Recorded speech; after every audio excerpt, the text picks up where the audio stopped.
Ibinahagi ng isang kagawad mula sa Barangay Santol sa Tanza, Cavite ang hindi matatawarang katapatan na ipinakita ng isang 15 taong gulang na kabataang lalaki na nakilala sa pangalang Ryle Marzan.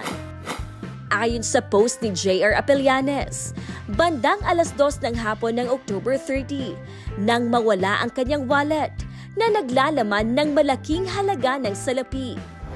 Sa kabutihang palad ay napulot ito ng teenager at dinala sa isang tindahan na walang bawas ang laman.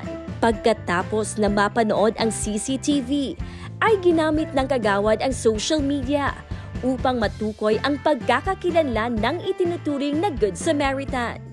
At nang personal na makaharap ang kabataan, ay nagbigay ito ng pabuya na kinapapalooban ng pera, kalahating kabang bigas, at grocery bilang pasasalamat.